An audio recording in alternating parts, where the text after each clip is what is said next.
नमस्कार, मी प्राध्यापक डॉक्टर सुनील नेवे, कला व विज्ञान महाविद्यालय भलोर, तालुका यावत, जिल्हा जळगाव येथून आलेलो आहे। आजच्या या आपल्या चर्चासत्राचे प्रमुख सन्माननीय व्यासपीठ आणि उपस्थित माझ्या सर्व सहकारी भगिनी आणि बंधूंनो, महाराष्ट्रातल्या सामाजिक चळवळींचा इतिहास ज्यावेळेला आपण अभ्यासतो त्यावेळेला 3 महापुरुषांची नावं घेणं अत्यंत क्रमप्राप्त आहे आणि ती म्हणजे फुले शाहू आंबेडकर। मला अभिमान वाटतो की ज्या 3 महापुरुषांनी या महाराष्ट्राच्या सामाजिक सुधारणेच्या चळवळीला गती दिली त्यापैकी शाहू महाराज यांच्यावर मी आज आपल्याशी चर्चा करतो। छत्रपती शाहू महाराजांची सामाजिक न्यायाची भूमिका प्रगतशील महाराष्ट्राच्या दिशेने एक सर्जनशील पाऊल, एक अभ्यास या विषयावर आदरणीय सर मी आपल्यासमोर बोलतोय। काही प्रसंग मला या ठिकाणी आवर्जून सांगायचे। 2 एप्रिल 1894 ला ज्या वेळेला शाहू महाराजांचं राज्यारोहण झालं त्यावेळेला गव्हर्नर लॉर्ड हेरिस हे उपस्थित होते आणि त्यावेळेला शाहू महाराज असं म्हणतात की आपल्याला मिळालेला राज्य अधिकार हा राजवैभव आणि राजविलास यांचा उपभोग घेण्यासाठी नाही, तर जे रजलेले गाजलेले आहेत आणि विशेष करून जे गोर गरीब आहेत, दलित आहेत, या सगळ्यांच्या साठी उद्धारासाठी ही आम्हाला संधी दिलेली आहे। मी असं समजतो की ज्यावेळेला राज्य सरकार आणि केंद्र सरकार राज्य कारभार करत असताना आपल्या डोळ्यासमोर जशी मार्गदर्शक तत्व ठेवतात, तसं जर शाहू महाराजांनी सांगितलेली ही वाक्य राज्य सरकार आणि केंद्र सरकारने डोळ्यासमोर ठेवून राज्य कारभार केला तर मला असं वाटतं शाहू महाराजांनी जी दिशा आपल्याला सगळ्यांना दिली ती पूर्ण झाली असा अर्थ या ठिकाणी काढू शकतो।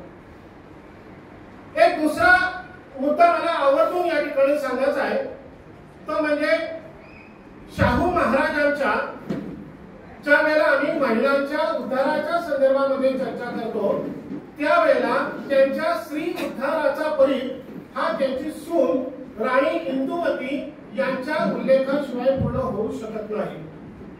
म्हणजे ज्या वेळेला राणी इंदुमती ह्या 11 वर्षाच्या होत्या आणि त्यांना वैधव्य प्राप्त झालं त्यावेळेला त्यांच्या पाठीमागे उभे राहणारे शाहू महाराज होते आणि म्हणून आजच्या काळामध्ये आम्ही असे शाहू महाराज शोधतोय की जे अशा प्रकारच्या आमच्या महिला भगिनींच्या पाठीवर हात ठेवून त्यांच्या शिक्षणासाठी वाटेल ते प्रयत्न करणारे शाहू महाराज आजच्या या काळामध्ये आम्ही या ठिकाणी शोधतोय।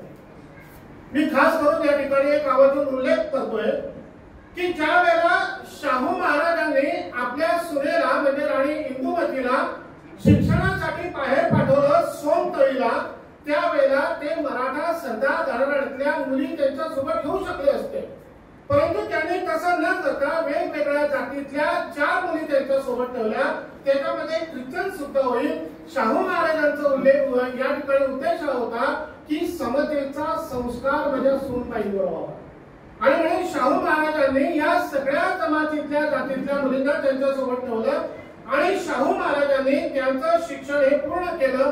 केवळ पुस्तकी ज्ञान नको होतं तर जीवनामध्ये निर्माण होणाऱ्या संघर्षाला तोंड देता आलं पाहिजे अशा प्रकारचं शिक्षण राणी इंदुमतीला देण्याचा शाहू महाराजांनी प्रयत्न केला आणि म्हणून या ठिकाणी शाहू महाराज आणि इंदुमतीला काय म्हणतात, या 11 वर्षाच्या मुलीला की ज्या वेळेला ती सोमतळीला शिकायला गेली तर मला आवर्जून या ठिकाणी सांगायचं आहे की शाहू महाराज आपल्या मुली सूनबाईंना असं सांगतात की घोड्यावर बसताना अगर गाडीमध्ये बसताना दंगा करून कोणाला काढू नको, जेवते वेळी सगळ्या मुलींना बरोबर घेऊन जेवण कर, सर्व मुलींनी चहा घेतल्यावर मग तू चहा घे, जेवते वेळी सर्व मुलींचा समाचार घेत जा आणि सर्व मुली नोकर चाकर तुझ्यावर प्रेम करतील अशा पद्धतीने वाग। हे शाहू महाराजांना मला अपेक्षित आहे आणि म्हणून आज शाहू महाराजांची आठवण यासाठी येते की आपल्या सून बाईला ज्या वेळेला ते असा सल्ला देतात ते पुढे असं म्हणतात की शिक्षणामुळे तुझी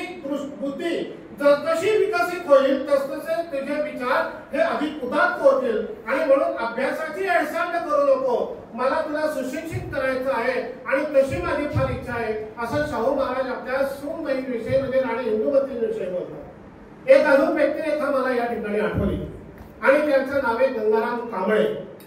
हाच गंगाराम कांबळे की जो एका छोट्या जातीमधला दलित समाजातला युवक की ह्या गंगाराम कांबळेंना शाहू महाराजांनी नुसती चहाची टपरी या ठिकाणी घालून दिली नाही तर या चहाच्या टपरीवर शाहू महाराज स्वतः चहा प्यायला जायचे हा कृतीयुक्त विचार करणारे शाहू महाराज आम्हाला अपेक्षित आहे.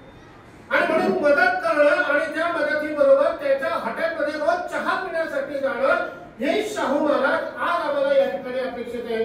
आणि ह्या गंगाराम कांबळेने शाहू महाराजांचं निधन झाल्यानंतर त्यांचं पहिल्यांदा स्मारक उभा करण्याचं काम या गंगाराम कांबळेने केलं म्हणून गंगाराम कांबळे आज आम्हाला या ठिकाणी आठवतात. एक अजून व्यक्तीचा मी या ठिकाणी खास करून उल्लेख करणार आहे की शाहू महाराजांनी 1919 ला एक वटहुकूम काढून ज्यावेळेला अस्पृश्यता ही कायद्याने नष्ट केली त्यावेळेला गणपत पवार आणि लक्ष्मण मिस्त्री या वंचितांना त्यांनी शिवणयंत्र घेऊन दिली.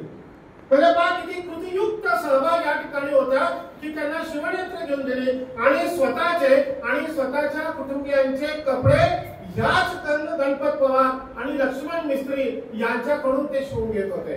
आणि म्हणून हा कृतीयुक्त अशा प्रकारचा सहभाग या ठिकाणी अपेक्षित आहे.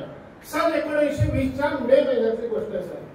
ज्यावेळेला छत्रपती शाहू महाराज त्या ठिकाणी बसलेले होते त्यावेळेला राजपूतवाडी सोमतळी याच्या अस्पृश्य समजल्या जाणाऱ्या एका मान समाजातील एका कुटुंबातील एक लहानसा मुलगा शाहू महाराजांकडे आला आणि मोठ्या हिमतीने मोठ्या धाडसाने शाहू महाराजांना असं म्हणतो की महाराज मला शिकायचं हो, माझी शिक्षणाची खूप इच्छा आहे, मी काय करू. ज्या वेळेला महाराजांनी त्या मुलाला पाहिलं महाराज फक्त एवढे बोलले की तू उद्याच्या दिवशी आहे. आणि हा मान समाजातला एका कुटुंबातला मुलगा त्यावेळेला दुसऱ्या दिवशी शाहू महाराजांकडे आला त्यावेळेला शाहू महाराज त्या मुलाला आपल्या स्वतःच्या गाडीमध्ये बसवतात, शहरभर फेरफटका मारतात आणि त्यांचा जो सहकारी होता पापा परदेशी हा पापा परदेशी शाहू महाराजांना असं म्हणाला की महाराज आपण या दलित समाजातल्या मुलाला बरोबर घेऊन चाललेलो आहे याच्याने तुमचं राज्य खालचं होऊन जाईल, लोक तुम्हाला बोलतील. त्यावेळेला हे शाहू महाराज असं म्हणाले की मी लोकांची पर्वा करत नाही, लोक काय म्हणतील याला माहित नाही. आणि त्या ठिकाणी याच मान समाजातील एका मुलाला ते आपल्या गाडीमध्ये घेऊन फिरले. गुरुकुल संस्थेच्या दारामध्ये गाडी थांबली. व्यवस्थापक निंबाळकर बाहेर आले. निंबाळकरांनी शाहू महाराजांना पाहिलं. आदेश साहेब महाराज असं बोलले की या मुलाच्या जेवणाची आणि शिक्षणाची व्यवस्था नाही.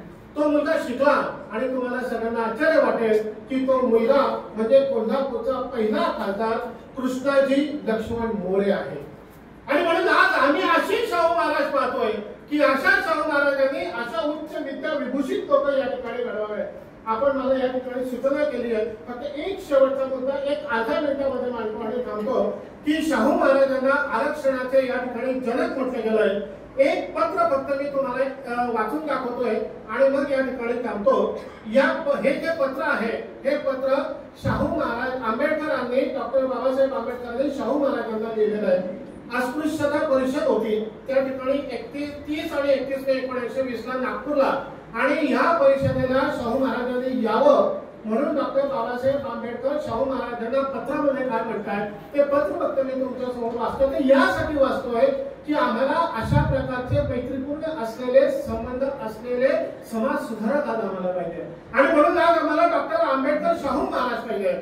शाहू महाराजांना पाठवलेल्या या पत्रात डॉक्टर आंबेडकर असं म्हणतात की शाहू महाराजांची जी मुलगी होती तिला अक्का साहेब म्हणतात.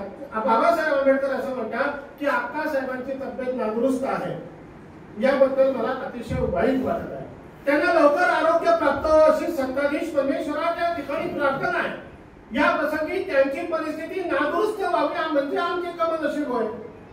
घरी अपत्य आजारी असताना आपल्याला सभेस येण्यास गळ घालणे हे कठोरपणाचे लक्षण आहे असं मला वाटते. पण काय करावे आकासाहेबांप्रमाणे आम्ही आपली लेकरं होत नाही का? आपल्याशिवाय आमचा कोणी पालवी आहे का? आणि आज आम्ही किती काळापर्यंत आजारी आहोत हे आपल्याला सांगायला नको.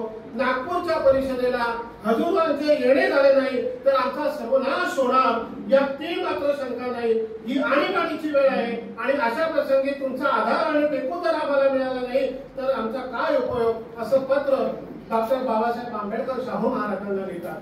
हे शाहू महाराज आम्हाला आज या ठिकाणी अपेक्षित आहे आणि म्हणून शाहू महाराज जे असं बोलले होते की एक वेळा मी गादी सोडेल पण बहुजन उद्धाराचे काम या ठिकाणी संपवणार नाही, ते शाहू महाराज आज आम्हाला या ठिकाणी पाहिजे.